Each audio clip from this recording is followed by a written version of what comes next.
ನಾಡಿನ ಸಮಸ್ತ ಜನತೆಗೆ, ವಿಶೇಷವಾಗಿ ಕಲ್ಪತರು ನಾಡು ತುಮಕೂರು ಜಿಲ್ಲೆಯ ಜನತೆಗೆ ನಮಸ್ಕಾರಗಳು. ರಾಜ್ಯದಲ್ಲಿ ಕಾಂಗ್ರೆಸ್ ನೇತೃತ್ವದ ಸರ್ಕಾರ ಅಧಿಕಾರಕ್ಕೆ ಬಂದು ಮೇ 20ಕ್ಕೆ 3 ವರ್ಷಗಳು ತುಂಬುತ್ತವೆ.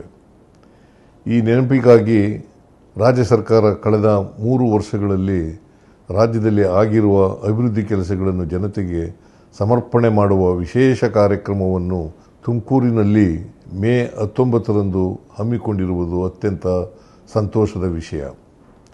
3 ವರ್ಷಗಳ ಹಿಂದೆ ನಮ್ಮ ಸರ್ಕಾರ ಅಧಿಕಾರಕ್ಕೆ ಬರುವ ಮುನ್ನ ಚುನಾವಣಾ ಸಂದರ್ಭದಲ್ಲಿ ಡಾಕ್ಟರ್ ಜಿ ಪರಮೇಶ್ವರ ಅವರ ನೇತೃತ್ವದಲ್ಲಿ ಪಕ್ಷದ ಚುನಾವಣಾ ಪ್ರಣಾಳಿಕೆಯನ್ನು ಸಿದ್ಧಪಡಿಸಿ 5 ಗ್ಯಾರಂಟಿಗಳೂ ಸೇರಿದಂತೆ ಆದ್ಯತಾ ವಿಷಯಗಳನ್ನು ರಾಜ್ಯದ ಜನತೆಗೆ ಆಶ್ವಾಸನೆ ನೀಡಿ ಅಧಿಕಾರಕ್ಕೆ ಬಂದೆವು.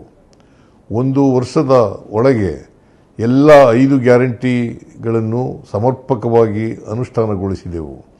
ಗ್ಯಾರಂಟಿಗಳಿಂದ ಅಭಿವೃದ್ಧಿ ಕುಂಠಿತವಾಗುತ್ತದೆ ಎಂಬ ಆರೋಪವನ್ನು ಸುಳ್ಳು ಮಾಡಿ ರಾಜ್ಯವನ್ನು ಸರ್ವಾಂಗೀಣ ಅಭಿವೃದ್ಧಿಯ ಪಥದತ್ತ ಕೊಂಡೊಯ್ಯಲಾಗಿದೆ. ಈ ಮೂಲಕ ನಾವು ನುಡಿದಂತೆ ನಡೆದಿದ್ದೇವೆ. ನಮ್ಮ ಸರ್ಕಾರ ಕೊಟ್ಟ ಮಾತನ್ನು ಉಳಿಸಿಕೊಂಡಿದೆ. ಇದನ್ನು ರಾಜ್ಯದ ಜನತೆಗೆ ಉತ್ತರದಾಯಿತ್ವವಾಗಿ ರಾಜ್ಯ ಸರ್ಕಾರವು ತನ್ನ ಸೇವೆಯ ಸಮರ್ಪಣೆ ಮಾಡುವ ಕಾರ್ಯಕ್ರಮವನ್ನು ಮೇ 19ರಂದು ಕಲ್ಪತರು ನಾಡು ಶೈಕ್ಷಣಿಕ ನಗರಿ ತುಮಕೂರು ನಗರದಲ್ಲಿ 3 ವರ್ಷಗಳ ಸಾಧನೆಯ ಸಾರ್ಥಕ ಸೇವೆಗಳ ಸಮರ್ಪಣೆ ಕಾರ್ಯಕ್ರಮವನ್ನು ಆಯೋಜಿಸಲಾಗಿದೆ.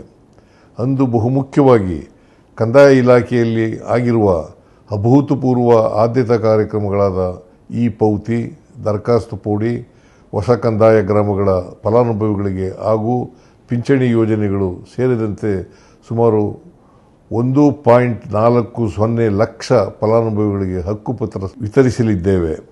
ಅಲ್ಲದೆ ಸುಮಾರು 662 ಕೋಟಿ ಮೌಲ್ಯದ ಅಭಿವೃದ್ಧಿ ಯೋಜನೆಗಳಿಗೆ ಶಿಲಾನ್ಯಾಸ ಉದ್ಘಾಟನೆಗಳು ನಡೆಯಲಿವೆ.